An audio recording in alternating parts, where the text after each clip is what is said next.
परीक्षा कराने को लेकर कब परीक्षा होगी उसका कोई डेडलाइन तय नहीं है। बार बार आवेदन लिए गए और लगभग आवेदकों की संख्या 50 लाख के आसपास हो गई है। तो दोनों बहाली इंटरमीडिएट के 26,000 पद और कि आज छात्रों का बैठक था और तमाम अभ्यर्थियों, तमाम साथियों, बहनों के निर्णय से, आपसी निर्णय से हम लोगों ने एक निर्णय लिया है हम लोगों ने कि जो 3 आगे वो जो है एग्जामिनेशन देकर पास होकर आगे जो है पदाधिकारी और आगे उनके कार्यकाल में तो लिखना अनिवार्य है, क्योंकि वो निष्पक्ष है, हिंदूवादी है।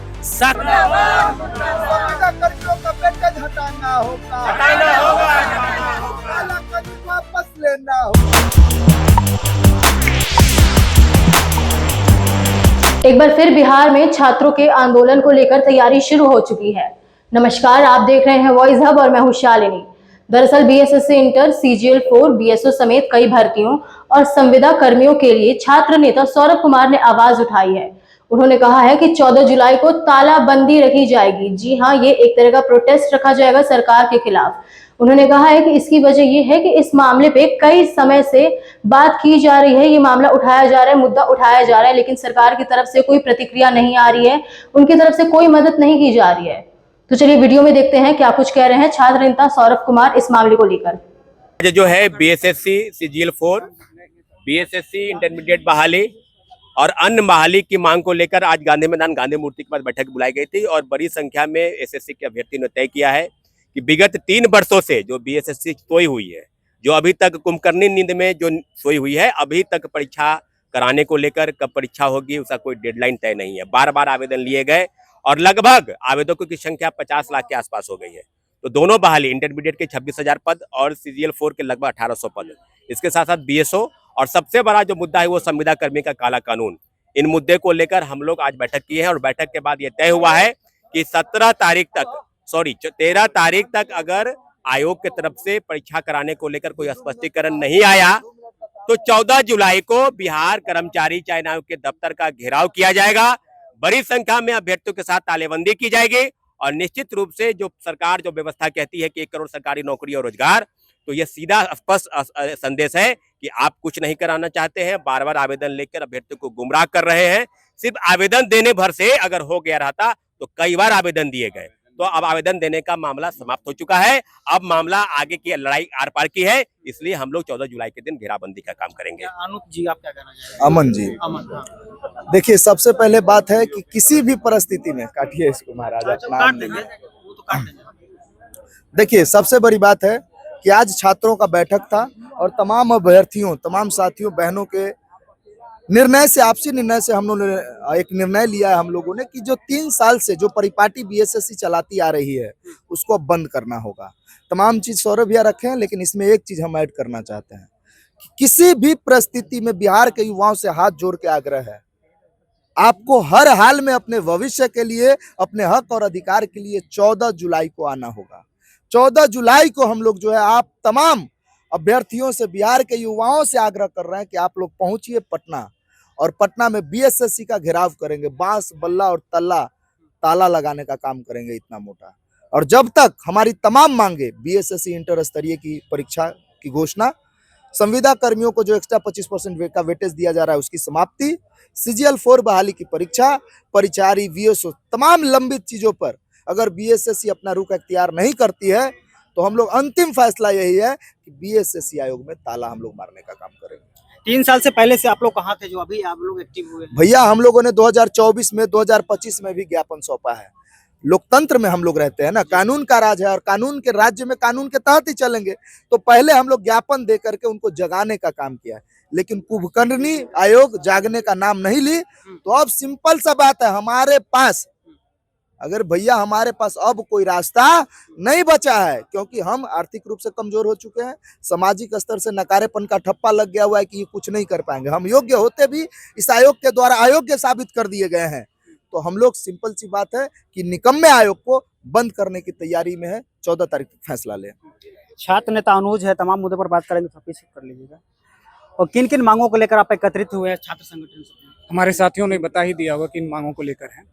देखिए, बहुत दुख की बात है, दुर्भाग्य की बात है कि बच्चे लगातार तैयारी करते हैं, फॉर्म फिलअप करते हैं और सोचते हैं कि अधिकारी बनकर, पदाधिकारी बनकर बिहार की सेवा करें, लेकिन ये सरकार नहीं चाहती है। ये सरकार जो है कुंभकर्ण हो चुकी है, और कुंभकर्ण भी 6 महीने में जग जाती थी, लेकिन ये कुंभकर्ण के कोई और प्रजाति के लोग हैं जो जगते नहीं है। जब सोते हैं तो इनको जगाने के लिए जो है धक्का मारना पड़ता है, बिना धक्का का नहीं जगते हैं। तो बार बार अधियाचना, बार बार जो है आयोग से मिला गया, ये BSSC जो आयोग है जिनको कुंभकर्ण आयोग का नाम रखा गया है, उन आयोग को बार बार जो मिला गया, लेकिन वो सुनते नहीं है। और इन तमाम चीजों को लेकर बच्चे अब जो है आक्रोशित हो चुके हैं, और बच्चे चाहते हैं कि अब लाइब्रेरी के सफर मेरा छूटे और आगे का संघर्ष जो है विराम हो। आगे वो जो है एग्जामिनेशन देकर पास होकर आगे जो है पदाधिकारी और आगे अच्छा कार्यभार संभालना चाहते हैं। लेकिन ये लोग नहीं चाहते। ये लोग चाहते हैं कि सिर्फ लोहा फैक्ट्री में जाकर ये लोग काम करें। ये लोग नहीं चाहते हैं कि ये लोग पढ़े लिखे, क्योंकि ये लोग पढ़ लिख लेंगे तो कहाँ जाएंगे, कहीं ना कहीं अच्छे जगह बैठ जाएंगे तो समझ जाएंगे कि ये गलती हो रहा है, ये सही हो रहा है। लेकिन वो लोग सेटिंग धांधली से लोग को बैठाएंगे तो क्या करेंगे, अंदर में रखेंगे। और जब नहीं पढ़े लिखेंगे तो कहाँ भेजेंगे, गुजरात भेज देंगे, लोहा फैक्ट्री में काम करिए।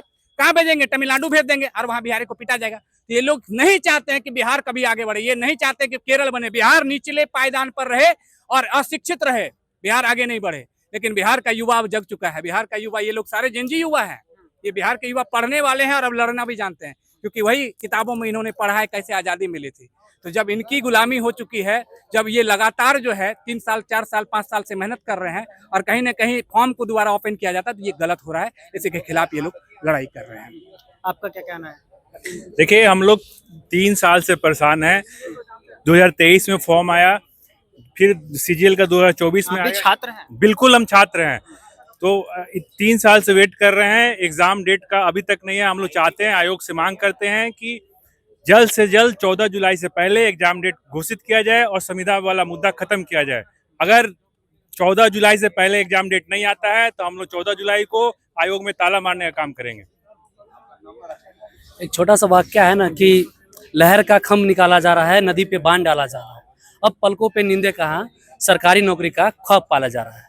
तो हम युवा वर्ग के लोग हैं और लड़ना जानते हैं, संघर्ष करना जानते हैं। विगत वर्षों में जब से हमारे भगवाधारी सम्राट चौधरी जी CM बने हैं, तब से उनका इतना बढ़िया कार्यकाल रहा है कि कोई भी ऐसा पेपर जो बेगर लीक हुए रह जाए, उनके कार्यकाल में तो लीक होना अनिवार्य है, क्योंकि वो निष्पक्ष है, हिंदूवादी हैं, साक्ष्य पे चलते हैं। आज तक उनके कार्यकाल में या इवन भाजपा की सरकार में कोई पेपर लीक हुई नहीं है। और हम युवाओं का जो 3 साल से टाइम ले रहे हैं और एग्जाम का डेट घोषित नहीं कर रहे हैं, तो 10+2 का जो है अभी अभ्यर्थी मेरे नॉलेज में है कि टोटल वर्तमान में देखा जाए तो 36 लाख युवा इस एग्जाम का वेट कर रहे हैं। आप एग्जाम क्यों नहीं करा रहे हैं? आप जिसमें बड़े बड़े जो अधिकारी लोग हैं क्या करते हैं, जो बढ़िया पोस्ट ADO का है या अभी CGL 4 में 13 लाख अभ्यर्थी है, उसका फिर से पोर्टल खुलने वाला है। ADO का पोर्टल खुला और उनके ही अपने साला के बेटा, भतीजा, दमाद, ससुर जो भी हो, वो सब भरे फिर परिवारवाद चल रहा है। और वो लोग फिर से इसको क्या कर रहे हैं, वही अपने लोगों को घुसाने का हर एक चीज कोशिश कर रहे हैं। हमारे यहाँ जो अध्यक्ष है, जो BSSC का अध्यक्ष है या सचिव है, ये सभी तो करप्ट ही बैठे हुए हैं। ये लोग क्या, कैसे है आप कि आपसे पिछले बार जो हुआ था 10 साल में आप एग्जाम लिए, इस बार 3.5 साल हो चुका है, फिर भी आप एग्जाम में, आप लोग लाज शर्म नहीं लगता, निर्लज है, बेलज हो चुके हैं। थोड़ा भी तो अपने ऊपर शर्म कीजिए कि ये युवा वर्ग कहाँ जाएगा, इसको भेज दे कहीं। और नहीं तो ऐसा सिर्फ कर दीजिए आप कि ये फिर से तानाशाही का सरकार है। जैसे अंग्रेज हिंदुस्तानी को बोले थे कि dogs and Indians are not allowed, वैसे ही बिहार में एक लिख दीजिए कि बिहारी स्टूडेंट एंड कुत्ता नॉट अलाउड। कोई एग्जाम नहीं देगा, जो हमारे बच्चे हैं वही एग्जाम देंगे, उन्हीं का नौकरी होगा। आप लोग घर पे बैठिए, दिल्ली, गुजरात जाइए, तमिलनाडु जाइए, महाराष्ट्र जाइए, अंडमान निकोबार जाइए, मध्य प्रदेश जाइए, उत्तर प्रदेश जाइए, छत्तीसगढ़ जाइए, जहाँ जाना है वहाँ जाइए, नौकरी आपको नहीं मिलेगा। लेकिन एक चीज़ है कि बरसों से, यानी कि मैं कहूँ तो प्राचीन काल से ये शिक्षा की धरती रही है और यहाँ स्टूडेंट का राज चला है। यहाँ से बहुत बड़े लोग, आज लालू, नीतीश जी, ये JP आंदोलन से निकले हुए हैं। तो हो सकता है यहाँ से फिर ऐसा कोई निकलेगा जो आपको अपना ठिकाना मालूम कर देगा कि आप कहाँ जाएंगे। ठीक है, हुआ ना, बलेंसा नेपाल में बना ना, हो सकता है। आप लोग कब जगेगा? अरे हम लोग भी जगे। हम लोग में क्या है कि हम लोग हिंदुस्तान में सभी धर्मों का, सभी भाषाओं का आदर सम्मान है और यहाँ अपने से बड़े लोगों का आदर सत्कार किया जाता है। हम अपने बड़े को खिलाफ कोई बोलेंगे ही नहीं। आप मेरे से बड़े हैं तो मेरा कर्तव्य है कि हम यहाँ पर चुप रहे बैठे। आपका जो फैसला होगा वही मेरे लिए बढ़िया होगा। तो हमारी सरकार पे हमें पूर्ण विश्वास है, हमारे न्यायालय पे हमें पूर्ण विश्वास है। न्यायालय भी देखे इसको, पटना हाई कोर्ट से भी मैं आग्रह करता हूँ कि आप देखें कि इतने दिनों से छात्रों को बैठा रखे और विगत वर्षों से चला आ रहा है कि यहाँ धांधली होती सारे एग्जाम में, तो इसको पूरे परिपूर्ण ढंग से, बढ़िया ढंग से और निष्पक्ष तरीके से करवाइए। और जो भी है ना, जैसे अभी विगत वर्षों में जैसे एडीओ का एग्जाम, बीपीएससी, अभी देखें ना 71 बीपीएससी का रिजल्ट आया है। किसी के पास ये टाइम है कि यूपी की लड़की कैसे टॉप करना चाहिए? अरे मैं तो कहता हूँ अंडमान निकोबार के बच्चे टॉप करें, लेकिन क्यों बिहार में मर गए हैं? सबसे ज़्यादा आईएएस, सबसे ज़्यादा आईपीएस, सबसे ज़्यादा बीपीएससी, एसडीएम, डीएसपी, डीवाईएसपी या राजस्व अधिकारी हो, आरओ हो, सब बिहार देता है और आज यूपी वाले दे दिए। कैसे दे दिए? कैसे दे दिए? इसका साक्ष्य दीजिए। आप ओएमआर जारी कीजिए हर एक चीज़ का, दरोगा का ओएमआर जारी कीजिए। दरोगा में देखें ना, दरोगा में धांधली हुआ है, पीटी में भी, मेंस में। अब धांधली की प्रक्रिया वो नहीं है कि आपके व्हाट्सएप पे क्वेश्चन आएंगे। मैं ये क्लियर कर देता हूँ, अगर है कोई जीवित इस दुनिया में, इस राज्य में, तो हर एक एग्जाम का बीपीएससी या बीएसएससी या बीपीएससी कोई भी सीबीआई का जांच करवा ले और वो देखे हर एक में फर्जीवाड़ा। तो ये थे छात्र नेता सौरभ कुमार, जिन्होंने 14 जुलाई को तालाबंदी का ऐलान किया और छात्र हित और छात्रों के हक के बारे में भी बात की, उनकी मांगे भी उठाई। अब देखना ये होगा कि क्या 14 जुलाई से पहले सरकार इस पे कोई कदम उठाती है या नहीं, अपनी प्रतिक्रिया देती है या नहीं, या फिर स्टूडेंट्स को आंदोलन आगे बढ़ाना ही पड़ेगा। फिलहाल सबकी नजरें इस मामले पे टिकी हुई हैं। आगे का इंतजार रहेगा कि आगे इस मामले में क्या नया मोड़ आता है। तब तक के लिए बने रहें वॉइस अप के साथ। धन्यवाद।